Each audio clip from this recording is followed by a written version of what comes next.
My name is Eugene Hahn, and I am this year's chairman for the VIP Distinguished Speaker Series, one of many programs put on by the Undergraduate Business Council for the McCombs School of Business.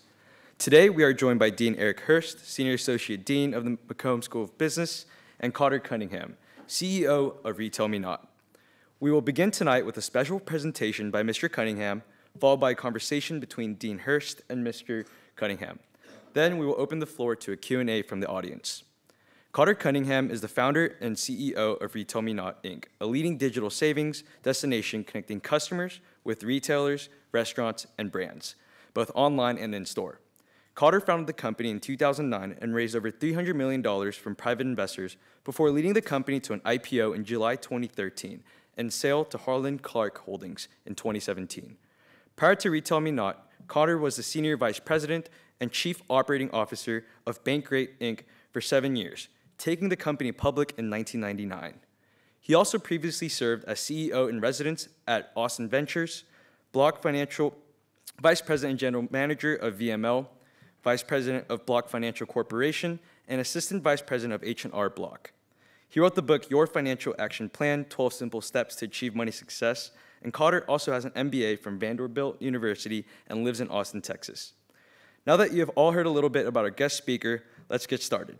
And as a reminder, today's event will end promptly at 6:30 p.m., and we would greatly appreciate if you could refrain from leaving early and from using electronic devices.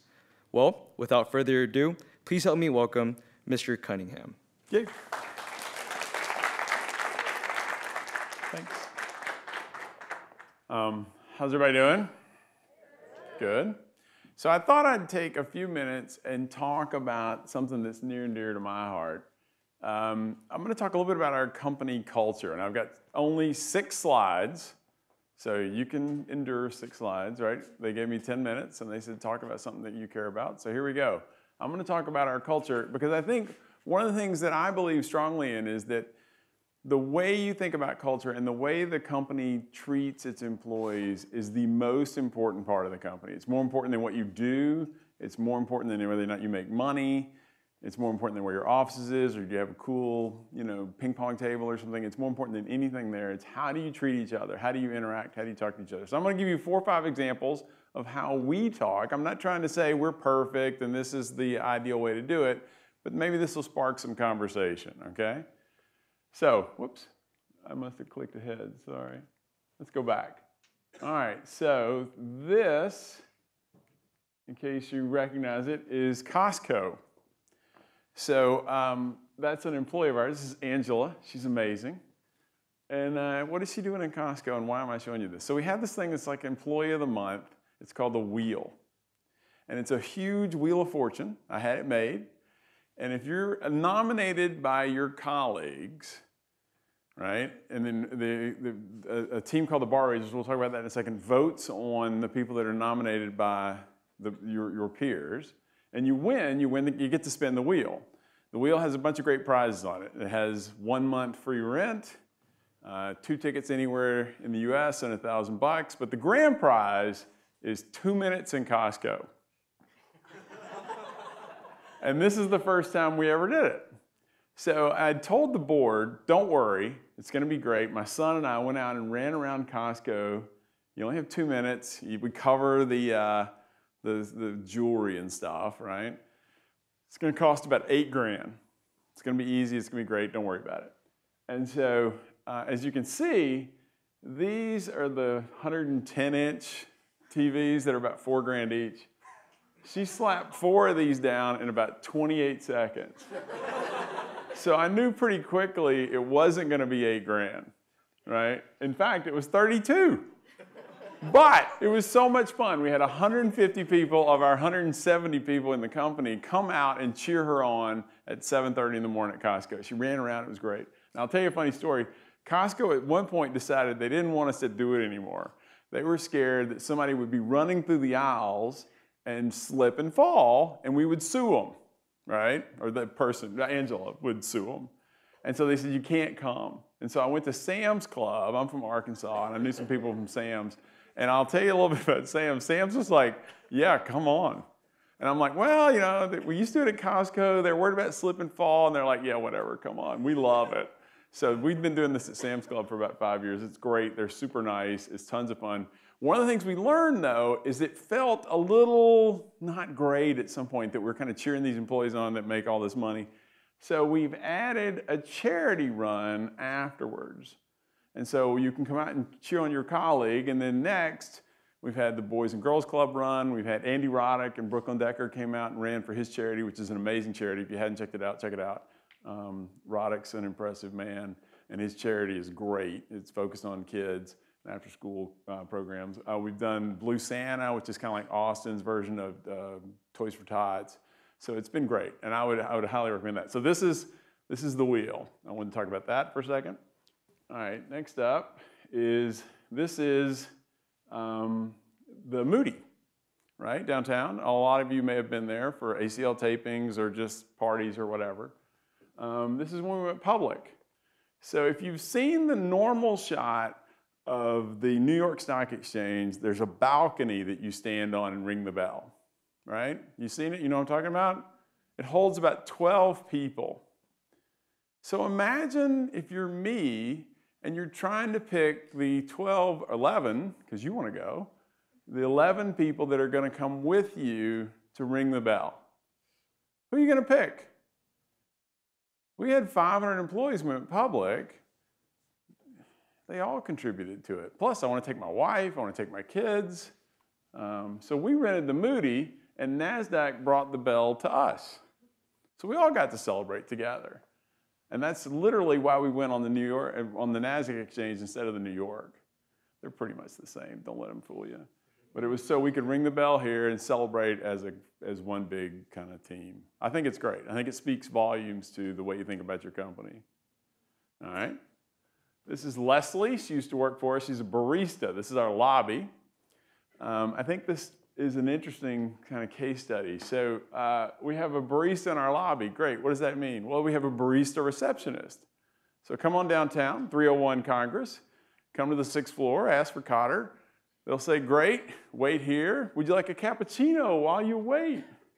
Sure, of course I would. How great is that? The other thing that's fun about having a barista receptionist is number 2, you're not just paying someone to sit at a boring desk, right? They're making coffee. That's way more fun. Number 3, employees, instead of walking across the street to Houndstooth and wasting an hour and then coming back, come down, they grab a coffee, and they're back at their desk in 20 minutes. That was funny. You're supposed to laugh at that, right? So we're saving money. This is great. Love the barista. Offices. Office space has to, if you can afford it, make them nice. This is our deck. The building didn't want to do it. They hated it. Cost like $1 million to build a deck downtown. But we did it because we knew people wanted to sit outside in the 2 glorious months of Austin spring before it gets blistering hot and enjoy the weather. It's really nice, it's fun, and it gives people a sense of pride about the business. It speaks volumes to them that you're willing to spend money on something that really I've used twice, right? I think it's fun. All right, this is Lizette. Lizette runs recruiting for us, but what she also does is she runs this group called the Bar Raisers. I mentioned it before, that's who votes on the wheel. The Bar Raisers are an interesting group though. It's 15 of our best employees, and they interview every candidate we have, at least one of them. But they interview them not for technical expertise, but for cultural fit. We stole this from Amazon. I'm a blatant stealer, and I would encourage you to do the same thing. Steal as much as you can. So what the Bar Raisers do is when you come in to interview at RetailMeNot, they talk to you about your experience. And they look for words like, do you say, I built this, I did this, I'm amazing. Or you talk about your team. I worked on a team and we built this amazing thing and it's great. Are you a nice person? Are you not a nice person? Do you seem like you'd be somebody fun to work with? Now the trick with doing this is you have to look for cultural fit, but that doesn't mean lack of cultural diversity, right? They don't have to be like you to be a great employee. They just have to be a nice person. So one of the things we really are looking for is how do we continue to build our employee base, we're up to about 650 people now, in a way that brings in more people but keeps them aligned to our cultural values. And I'll tell you, it's hard. As the CEO, I used to interview everybody. And then when we got to about 125 people, you can't do that anymore. And now I bet I interview 1 in 30 employees, right? So how are you going to make sure that they're hiring the people you think they should? Right? This is what I did. This is an all-hands meeting. This is in one of our spaces. And what we do is we meet as a team every Thursday at 4, right? 4:30, excuse me, I should know this. And we go through, how's the company doing? Now, you may be young in your career, you may have even not worked much, but I will tell you, it's important, I think, as an individual, for you to get a feeling for how's the company doing? What are we working on? What are you passionate about? What are we trying to do as a company? Where are we trying to go? And do you feel like you're part of that, or do you feel isolated from it? Right? I've worked for a lot. One of the joys of being a 47-year-old first-time CEO is you know what it's like to be an employee, and you come with biases learned from years of being an employee, right? Having a boss, having someone tell you what to do, and going, that's terrible, right? So a lot of our culture comes from things that happened to me along the way, and we kind of do the opposite. It sounds smarter than it is. It is smarter than it sounds, maybe is a better way to say it. So anyway, one of the things that's great about an all-hands meeting, though, is we have a rule, and we always save time for Q&A, and you can ask anything you want, right? If you've got the nerve to ask it, I'll answer it. And you can text me, right? We put my phone number up on the board. We got a couple interns here tonight, I know, and they know I'm right. You remember this. So if you're too shy to ask your question, you can text it to me, and we will answer. I'll read it, and I'll answer it. And I think that goes so far to help you in building trust with your employee base. We talk about being transparent, but are you transparent? One way to be transparent is to do something like this. All right? And that's it. All right, so there we go. And now we'll talk to the dean. Awesome. Tell you what. No, I don't want to say.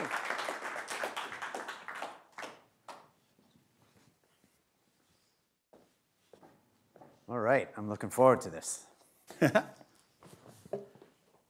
So you talked, one of the things you talked about was hiring different kinds of people. Yeah.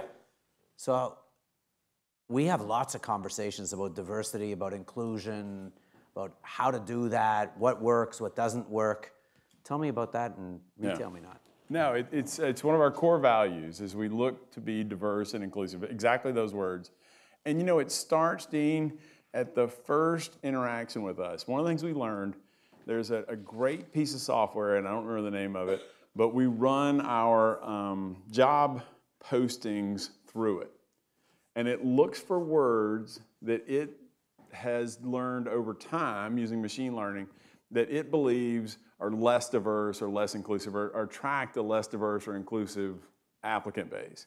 And the first time I saw the words it pulled out, they honestly, you know, some of them seem obvious, right? So if you say salesman instead of salesperson, they would, you know, of course it's going to come back and say salesperson. And we had done that already. But a lot of the words were verbs and things like, you know, just making it a little more action-oriented, making it less passive voice, things like that, that you wouldn't think would matter. And yet we've seen an excellent increase in our diverse applicant pool just from using that software and using words more carefully. Yeah, we're a great case study for this company because it actually works. It's kind of fun. So it starts with that, and then I think it goes through the process of how do you know, attract a more diverse base, how do you hire one, and then how ultimately do you keep them at your company? And it's hard. It's something I think you literally have to try to do. So not everyone believes in this, right? Not everyone believes in this. What's your case for a diverse workforce? So there's a couple. I think I think Ruth Porat from Google's coming in a couple weeks, or somebody told me that. And you can ask her this, but there's a great book out by the former head of HR at Google, and he talks about all the work Google did over the years around teams. And one of the things Google's discovered is the best teams are the most diverse. And I think intuitively, I don't want to imply that I'm super smart and I knew this, but I kind of knew it. I'm kidding. That's totally a joke. But no, but you see, we've seen data like this over the years, and I think it gives you the confidence to do what you've kind of always felt, which is, if you have a bunch of people that look like me in a room, we're going to be able to target an audience of people that looks like me. But if we have a bunch of people that looks more like this audience, then guess what? We're going to be able to attract America, which is actually what we're trying to do, right? We offer a coupon site, and we really don't want to just go after old guys like me. We want people like you. And so how do we do that? Well, it starts with having a diverse base of employees. Right, Yeah. right. No, I buy off on it. Yeah. I do buy off on it. It's important to us. And although, I didn't tell you my background, I'm an accountant. Oh. And I think we can solve a lot of problems, but I'm actually fairly certain that we're going to need help from others. And those different perspectives go a long way. So tell me, who are your biggest competitors now? And who do you expect your biggest competitors to be in 5 years? Wow, that's a great question. So as a coupon site, or a company focused on helping people save money at big retailers, the companies that we focus the most on are other companies that are trying to help you save money. So it's Groupon is a competitor, Coupons.com is a competitor. There's a company called Ibotta that's a little bit of a competitor. They focus a little bit more on groceries, but they're a great competitor. But ultimately, at the end of the day, it's also the retailers themselves are both they're our customers, we drive traffic to them, but they're also a competitor in there. If they can get you to come to their site versus come to RetailMeNot first, then they sort of won. And so it's an interesting dynamic. We're both friends and slight competitors. And 5 years from now, gosh, I think everyone in retail is terrified of Amazon. They are such an amazing company. They are literally growing at 8x what the closest competitor in retail is growing at, maybe Jet's close. And I think if you spend time with retailers like I do, almost to a person, if you say, what keeps you up at night? It's Amazon. And you go, what are you worried about in 3 years? It's Amazon. And what are you worried about tomorrow? Amazon. And you go, okay, I got it. What else? Nothing. Amazon. And so I would have to say, I would be worried that somehow Amazon could disrupt us as well. So actually, I have this question written down. So let's do a simulation. Yeah. HQ2, Amazon, Austin. What's it mean to you? What's it mean to Austin? So I'm torn on this. I'm a homeowner in Austin, and so I'm kind of hoping H2Q comes here because my home value is going up, right? That was a joke. I've thought the same thing. I've thought exactly. My son says this will be terrible. He's not a homeowner. Right. Right? I think, look, I love Austin. I want to get that on the record. I don't know.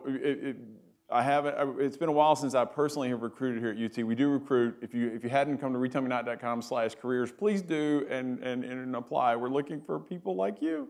But our whole pitch, my whole pitch when I first used to come to UT was, hey, you can stay in Austin. Come on. I thought that was pretty good. And so it worked pretty well. We got a lot of applicants that way because Austin's great, and now you know that, right? I'm torn with HQ2 because if you think about Austin, and again, I love Austin, but the one thing that I don't sit around going is, man, I wish we had 50,000 more cars on the roads coming in to downtown, which is where our headquarters is. And so from kind of an infrastructure and just getting reservations at restaurants and going to Alamo standpoint, I'm against it. But as a citizen of our community, I think it would be amazing. I think bringing in jobs for that many people would be such a boon to the economy, and so I have to be excited from that. And then as an employer here, I'm of course terrified a little bit because Amazon has great jobs, they pay well, it's just more competition in the space. But we already have so much competition in Austin. I mean, you have to be ready to fight for people in Austin. So we're there already. Right. Yeah.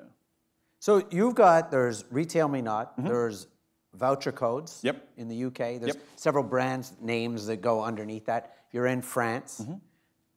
What have you learned when you acquire the UK company, what did you learn from them? What did they learn from you? How is it different? And then we can extend that to the French operation. No, of course. So we bought coupon sites in other countries, right, and sort of merged them into the RetailMeNot brand. The cool thing about buying, I would call them kind of quasi-competitors, but you're not competing because geographically people tend to shop in their own countries. The cool thing, though, about buying other companies that do what you do is you get to spend time with them seeing what's working for them and what's not. So, for example, when we bought the UK property, they were excellent at email marketing. They kill it. The people at Voucher Codes are some of the best email marketers in the world. They have an email list of 8 million names in a country with 30 million households, right? 35, somewhere in that range. I mean, that's amazing penetration. So think about that.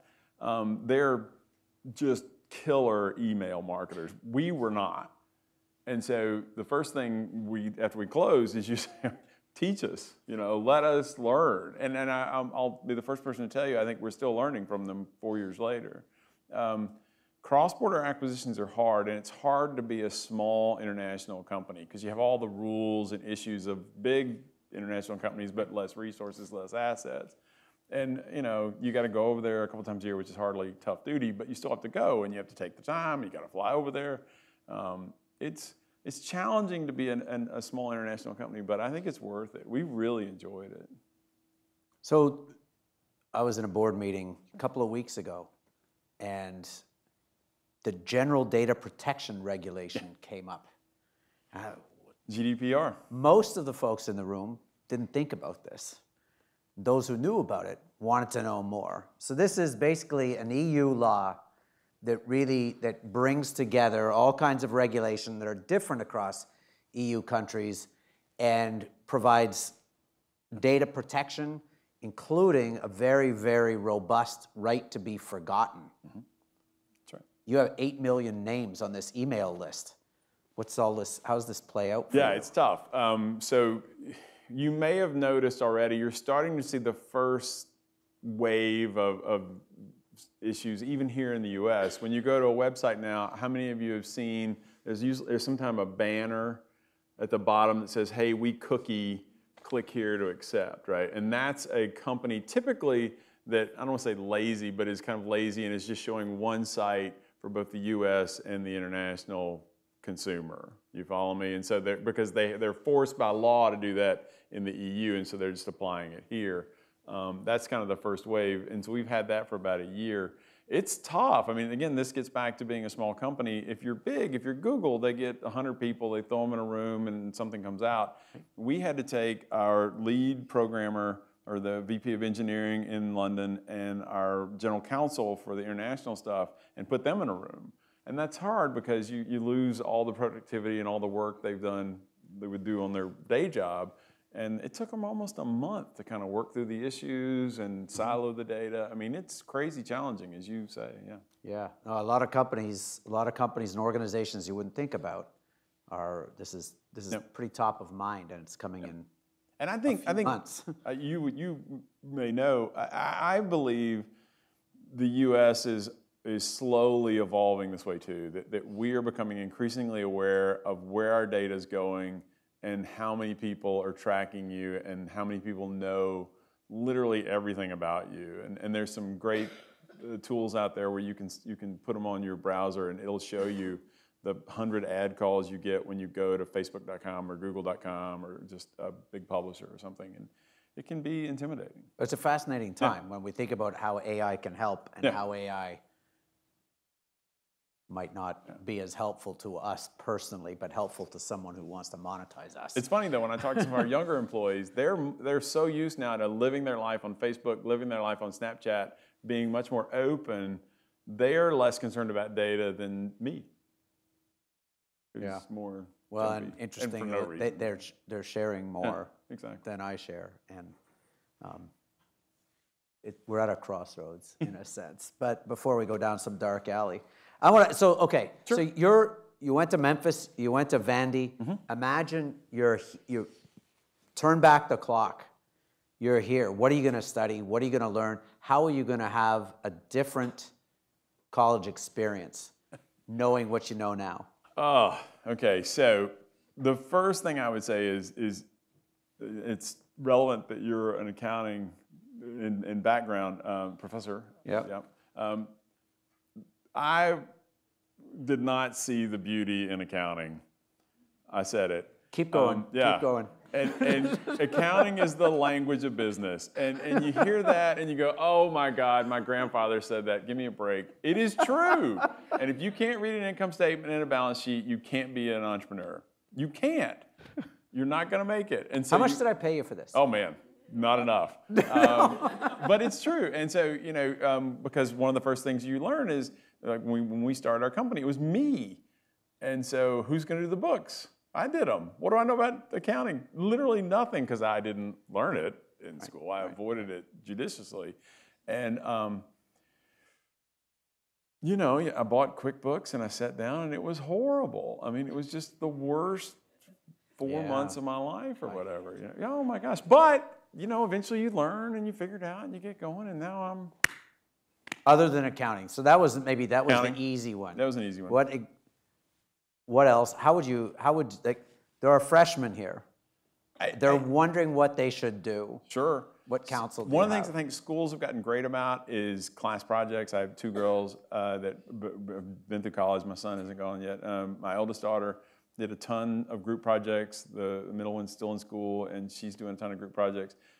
If you're in a class, at least when I was in class, and the teacher says, or the professor says something about group projects, you kind of groan, and you think, oh my God, where's my friend in here? I got to find them.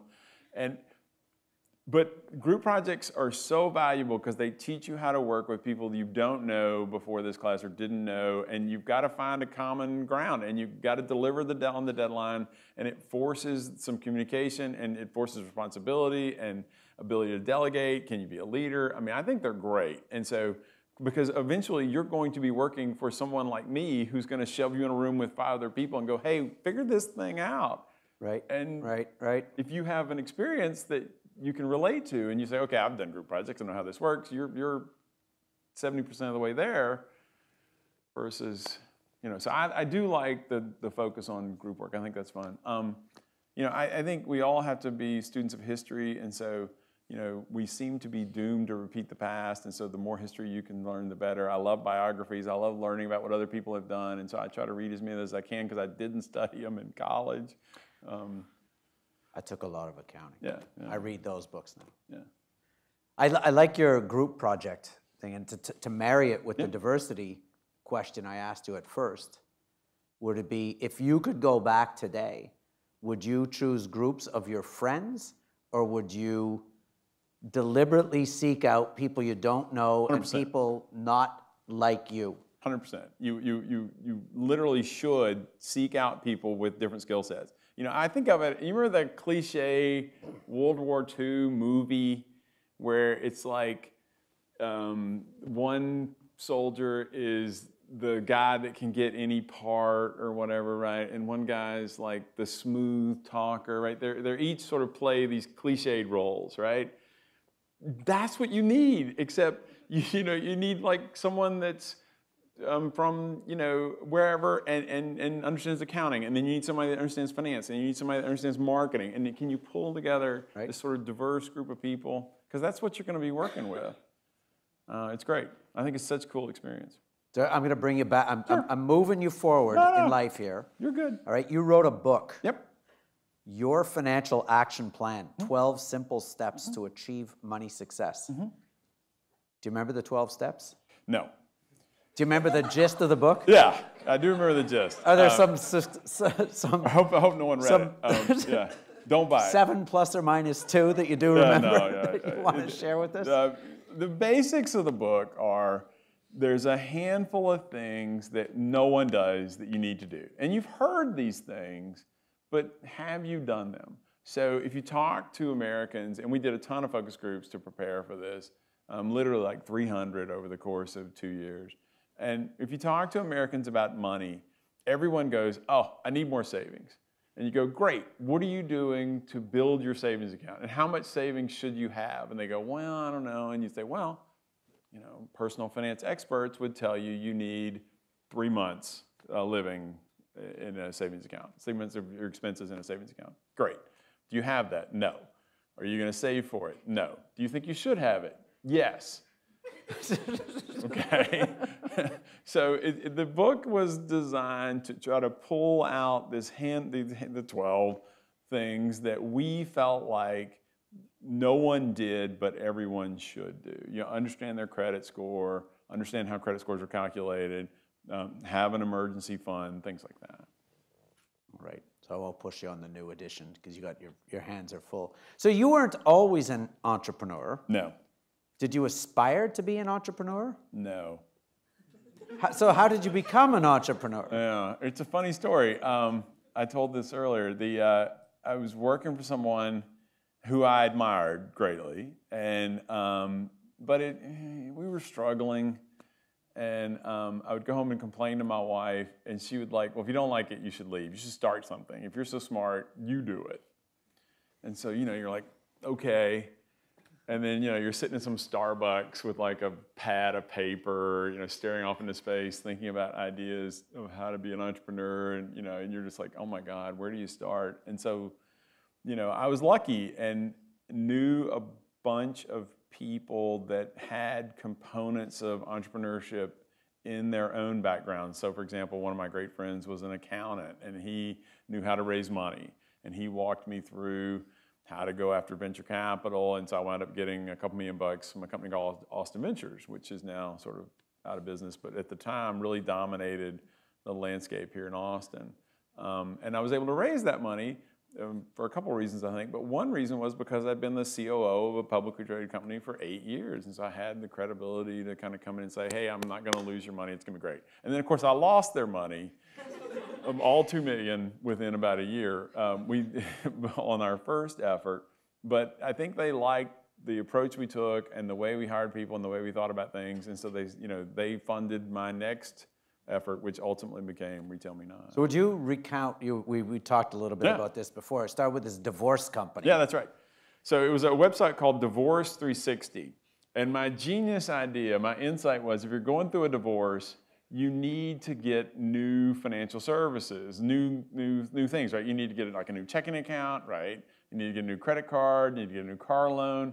And if you know anything about the internet, you know that all those things are saleable to banks for lead gen, right? And so you can generate, so basically our whole idea was kind of lure you in with content and community and then sell you to Capital One for $100 if you got a credit card. And it was a great idea, but it just didn't work. and so, other than that, it was fantastic. And so we made, you know, 200 grand and spent $1 million, and that's a bad ratio. And so, you know, at the end of the year, I called my partner at Austin Ventures, and I said, hey, thanks for the money. I got to get a job. And he said, well, don't do that. Move to Austin. We've got stuff for you can do. And I came here, and we kind of rooted around and found the coupon space. And we really liked it. We bought 3 companies on one day, spent about $30 million for those. And then a year later, we bought our biggest competitor, RetailMeNot, which we spent about $200 million on. And then we kind of kept growing and raising more money. But it was what I found interesting was you didn't come here thinking about couponing. No. Right? So how did couponing come up? Yeah, you know, I stumbled into a guy that had a coupon site, and I didn't understand how it worked. I'd never been in that part of the internet. I'd never really worked in retail, and so, you know, I had this cool job at Austin Ventures. They called it CEO in residence, where you could just kind of investigate and figure stuff out, and they paid you kind of a modest salary but the deal was you had to be out of there in a year. And so it's kind of intimidating. So it's a really cool job, and you get to look at stuff and learn about like online sites. But the whole time you go, okay, I only got 200 days left. I only got 100 days left, whatever. It was touch and go there for a little while. Having conversations with people who aren't like you, who are doing different things, is what kind of opens up those doors and those opportunities, right? When we decided we wanted to get into the coupon space, we went out, I did a study and figured out there were about 100 sites that were worth talking to. And another person and I went around and met with about 70 of the owners, you know, across the U.S. Took about 3 months. Yeah, it was nuts. A lot of fun. So what sort of advice would you give? There's budding entrepreneurs in the audience. It sort of runs through the fabric of Austin these days. Yeah. You know, the number one thing I would say is believe in yourself. You know, you have to intuitively, there was a million times throughout the history of RetailMeNot, and I can tell you story after story after story of enormous failure where the only person that thought that I could do this was me, right? But here we are. And I think part of that sort of, and I had no reason to believe in myself, right? I mean, you know, I'd never been an entrepreneur. I'd never been in retail. I'd probably never used a coupon until I started this site. And so what made you think you would be successful? And yet, you know, I felt like we could do it, and I felt like we were doing the right things, and we just had to kind of keep at it and keep trusting yourselves. The other thing I would say that I think when I talk to a lot of people that want to be entrepreneurs, I think they get too hung up on the idea. Just do something, start something, pick something you love and do it, right? You love to write a blog. Don't worry about how you're gonna make money, just start writing. Just start. Don't overthink it. So often I talk to people, and this is my opinion, I feel like they overthink things and they worry too much about, well, what about the competition? What about this? And that's important, and ultimately you'll have to get there, but just start. And I think too often people are scared to start. It's that leap that's scary. All right. Yeah. We're going to open it up to questions in a sec. So I'll ask one more as you form long lines. Or not. No, in my experience, there's good lines. There's always someone left in line, so no pressure. You mentioned that you've learned a lot from other bosses. Mm-hmm. So how has that informed how you lead, how the lessons you've learned? And I think you described it as, well, I'll be sure not to do that myself. Right.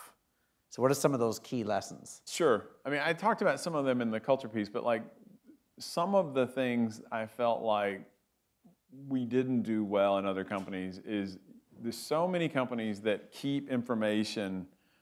Information is power. And so there's a ton of companies out there that really only maybe 2 or 3 people in the whole company know how are we doing financially, who's our biggest customer, things like that, right? We try to be exactly the opposite of that at RetailMeNot. We put everything on this wiki. If you want to see data, go pull it, because what we've learned is by giving people access to information, they'll work on a little project and they'll come in one day and they'll say, you know, I was playing around with some data and we should look at the travel business, for example. And so you go, well, are there coupons in travel? Kind of not. And yet this is a great example. We had an employee that came in and said, I've been looking at our traffic to the site, and a ton of people are coming to RetailMeNot looking for travel, not finding it, or not finding it in a nice way, and leaving. And so we empowered this person. His name is Cormac.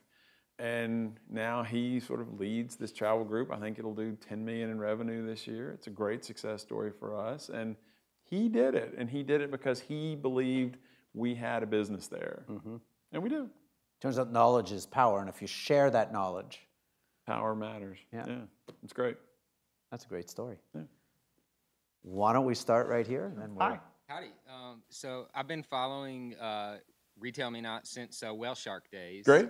I have been living, breathing, sleeping coupons for 18 years. So when y'all came on board, y'all were one of the people that I watched. And I'm interested in, I've seen a lot. And basically, from what I understand of your model, say, y'all might drive $3 billion in transactions. Mm-hmm. Off of that, y'all might see like $400 million in revenue that y'all are getting paid commissions on those transactions. That's you're right. Driving. Normally an affiliate fee and then also placement fees. That's right. And so that's most of your model is that. Mm-hmm. What interested me a couple years ago, and there's an app actually on campuses called Hooked that is executing with local businesses with this. But what you were doing, you weren't quite to Hooked, and I don't know if you're still doing this, and I have 2 questions about this.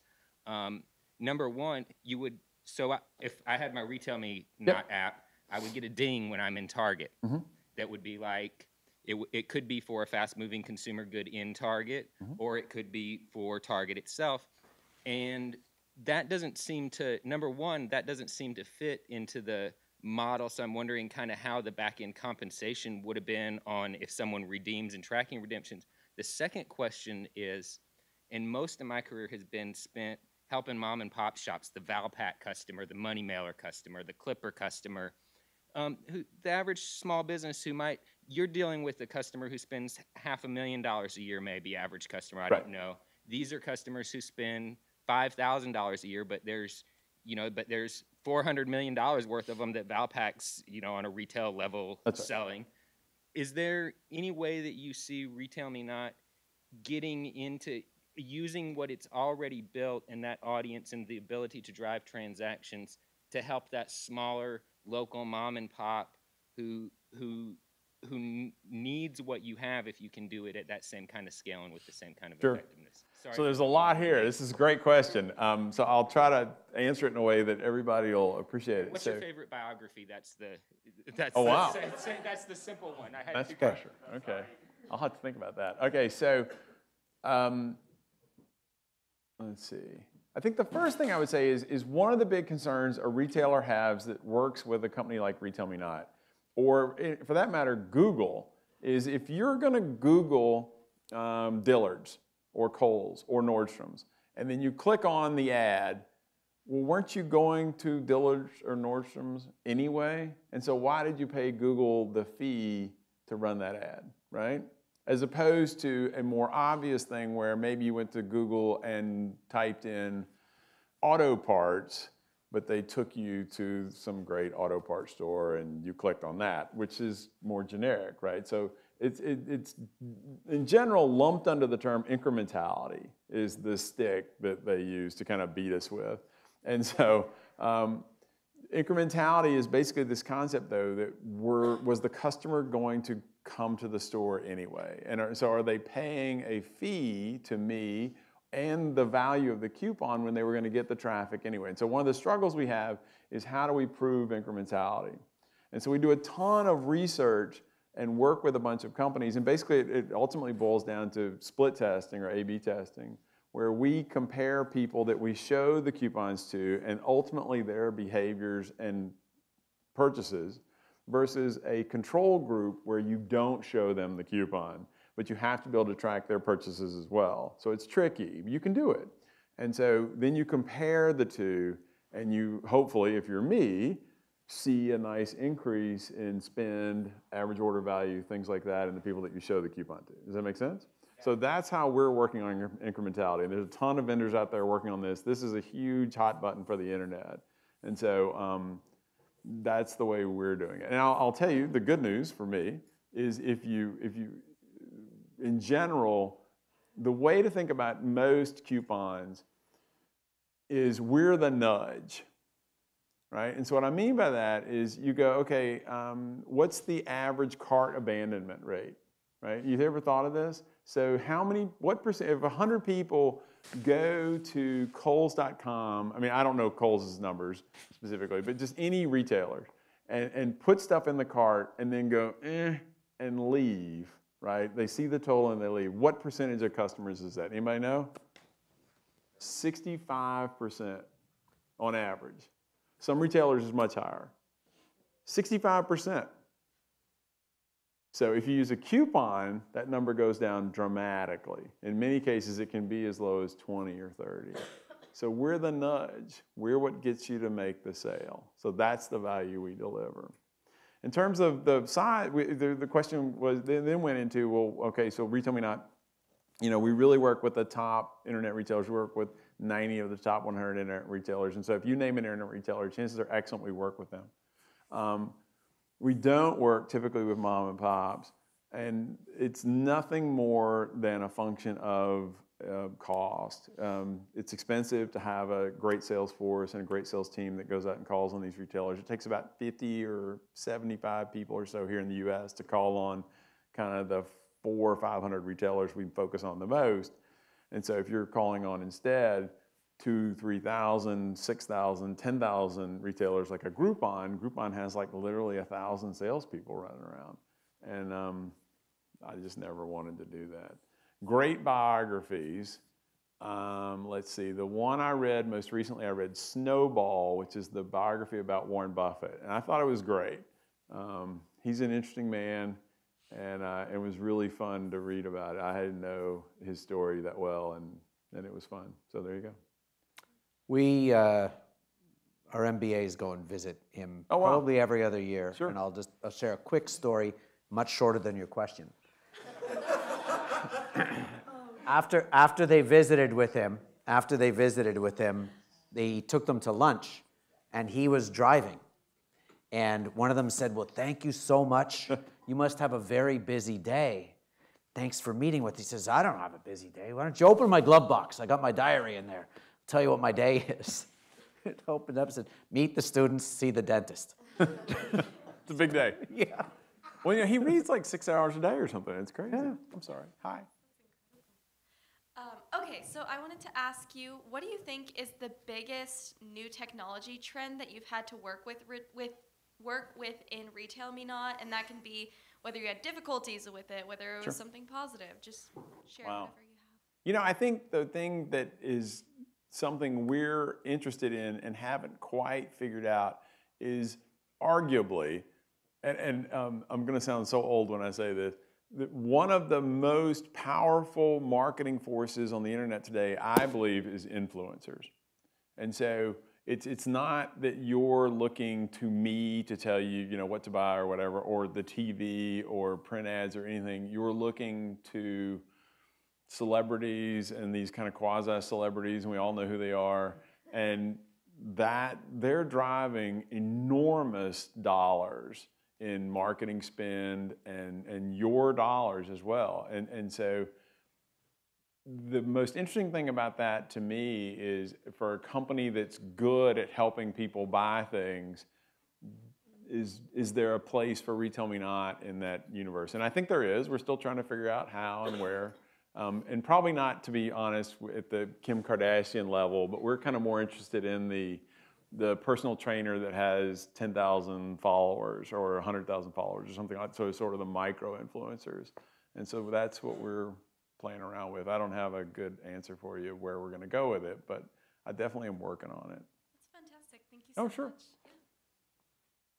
Hey, Mr. Cunningham, thanks for coming out today. So I've got two questions for you. One's a little more serious, one's more funny, but I'll let you decide which is which. So first one is... I like the pressure. Thank you. So first one, you seem like a very funny guy. So do you guys have any like really funny jokes that kind of run throughout the office that you get to be a part of ever? No. Okay. No, I'm totally kidding. Sure. You know, we... let's see. Gosh, where to start? All right, so... I believe one of the funniest things you can do is make executives look stupid. And so we have this big all hands meeting. We fly everybody in from the EU, and we call it a roundup, right? So we have all 600 people come to Austin, and we have a big meeting. And so I like to tape a film for the roundup of executives doing stupid stuff. And so literally, there's a funny story. We always dress for Halloween, and so I've always dressed for Halloween. And so there was a funny story that was going around about how I had interviewed a bunch of people on Halloween dressed as the Kellogg's the rooster.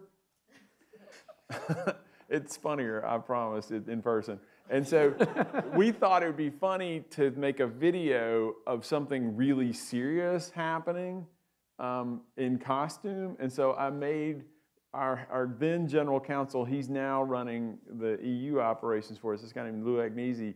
He dressed up as Carmen Miranda in the full outfit, and he fired someone fake. And then we filmed it because we thought it was funny that because it was supposed to be Halloween, and he's, you know, kind of grinding on him and serious. And so that was pretty funny, I thought. But, you know, maybe not.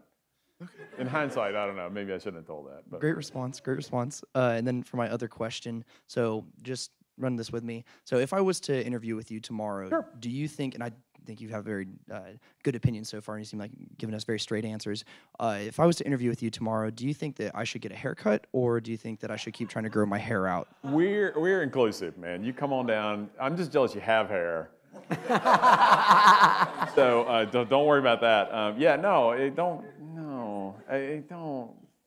We were talking about this before. My first job, I worked for the state of Arkansas right out of college, and I went out to Dillard's or something and bought like 2 suits, and I wore them every other day, right? And on Friday, I wore like, you know, mix and match or something. And but I didn't understand that the suits were heavyweight, and this is Arkansas in Little Rock, and so by about May, it's really hot in these wool suits, and I'm just sweating like a dog and dying in them, and I didn't know that it was the suit. I thought it was me, and I thought there was something wrong with me or something because I'm always sweating, you know? So yeah, we're super casual, wear whatever, come on down, we'd love to talk to you. Perfect. Thank Yep. you. Hi. I have questions for you. So if you have a great idea, you yourself think it is great, but how do you know that it is feasible and you should do something about that? Like you talk about divorce 360. So what is the biggest lesson that you learned from that and you apply that to RetailMeNot? It's a great question. And so I think, to me, the biggest lesson I learned from Divorce 360 is I'd had a background, we talked about it a little bit, and done a significant amount of market research over the years, done a bunch of focus groups. I hadn't led focus groups, but had a moderator and gone through a series of focus groups over the years. I mean, literally, I think I've done in total 400 or 500. And so I felt like I understood how to work with consumers and take a focus group and the learnings from that and apply that to the business. And so we did some focus groups for Divorce 360, and people loved it. All these divorcees were like, oh my God, if I had a resource like this, I'd go every day, I'd get all my financial services from this would be so great. But you know, the lesson I learned from that is, one of the many lessons is Americans are a positive people. And ultimately, and this is a no judgment comment, this is just a comment, people don't want to talk about divorce, they want to start dating again. And so it was one of those things where in practice, it made sense, the financials made sense, the model made sense, and when you talk to consumers, they're all like, I'm going to use that every day, but in reality, they would use it once and they would never come back. And so I think the thing I learned from that is nothing takes the place of the real experience, which is what I was saying before, which is just start doing something. You'll learn so much more doing something than you will practicing, thinking about it, focus grouping. I mean, you have to do some of that too, but the sooner you can get to doing it, the better. Thank you so much, sir. Sure, of course. Great. Hi. Hi there, Cotter. My name is Ashley Guzman, and I'm an MS in marketing student. First off, thank you so much for coming out tonight. Of course. So RetailMeNot mainly has this online website, a mobile app. What type of techniques is your team doing, kind of like A/B testing, in order to optimize and drive customers to your company every day? Sure. So the biggest things we do, it starts with how, I think that the most challenging part of marketing today is you're bombarded by ads and online ads and offline ads and influencers and everything. And so it's so hard to kind of break through that clutter. And I'm not going to lie to you and tell you we have amazing creative and it does it. We have good creative, but it's hard. And so the first thing we try to do is really go after you when you're in market, right? When you're thinking about shopping, when you're starting your shopping day, right? And so one of the great examples of some of our better marketing is we put big signs in malls. You're in a mall, you're probably there to shop. You like to save money. And so we'd say, you know, save money today, download the RetailMeNot app, guaranteed to save $5 or whatever. I can't remember the line. And so those did incredibly well because it's such a great environment to go after shoppers, right? And we would play little games and we tried a million things. We would drop wallets on the ground with money in them and stuff like that just to try to get attention. I mean, just anything. Another great thing that's worked well for us is we do a ton of PR, but we do it in a different way. Most companies think about PR as, I want to get an article in the Wall Street Journal that's about our company. I don't ever want any press about our company. I don't care. It doesn't make me any money. I want to instead be referred to as an expert in an article about shopping. So we do tons of research and try to give it to journalists around top 10 things people bought on Black Friday, top 10 big savings that people had on Black Friday or Christmas Day or Cyber Monday. The number one thing you can save money on in July. I mean, just stupid stuff like that. Anything you can think of, because that's what sort of attracts attention today. And then if you can be referred to as an expert, the consumers will see that and they go, oh, RetailMeNot. I like that. So those are two things that work well for us. Awesome, thank you so much. Yeah, sure. Hi. Two more? We have two more questions. One more? Oh. All right, well, I think you were waiting longer in line, is my recollection. I could be wrong. I'm pointed this way. So. No worries. Okay. Hi. Hi, Mr. Cunningham. Thank you so much for coming out. Sure. My name is Rebecca. I'm a third-year journalism major. And you talked a lot about diversity and how it's essential to your company. And I just wanted to ask, what do you have a statistic on like how diverse your company is? And is there like a specific strategy that you use to attract diversity with race or gender or just different kinds of, people, young people and different kinds of people like Absolutely. So we're nicely diverse and the statistics around male and female, which make me happy. We're struggling still a little bit in some of the more technical roles with women in those roles. So, for example, female engineers. It's tough to hire software engineers that are women. They're slightly underrepresented in the applicant pool, that we're decently underrepresented in the applicant pool we get. We try hard though, and so like as an example of one of the things we do, and gosh, I should remember the name, and I totally apologize. Do you remember, William? What's the big women-oriented engineering group? Do you remember that?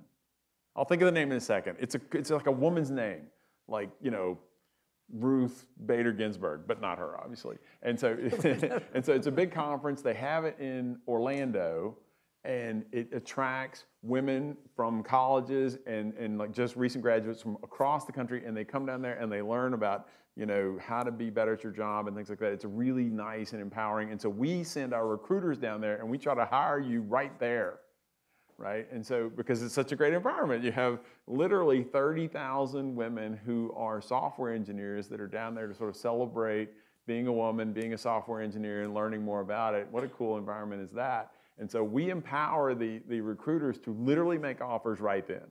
And so if they find somebody they like, they're supposed to make the offer. And it's hard, but that's actually been a really good environment for us, just as one example. And so I think you have to do the work. You can't just sit here and go, well, I put an ad on my website and it's going great. I mean, you have to try. Awesome, that's impressive. Sure, thank you so much. Thank you very much, Dean Hurst and Mr. Cunningham. We appreciate you taking the time out of your busy schedules to speak with our students today. And I know that we will take your lessons about creating the best teams with that diversity, simply starting something rather than worrying too much about the idea, and keeping it light with a great company culture. As a token of our appreciation, the Undergraduate Business Council would like to present you, Mr. Cunningham, with your very own Stetson cowboy hat in recognition of your participation in the series this evening. Excellent. And here it is. I do not have a cowboy hat. This is great. Do now. Oh, yeah. Oh, okay. Oh, man. Yeah, I just figured out like this one. So. Thanks. This is fantastic. Nice. Oh, hey. Do I look like an Arkansas guy in a cowboy hat? Great.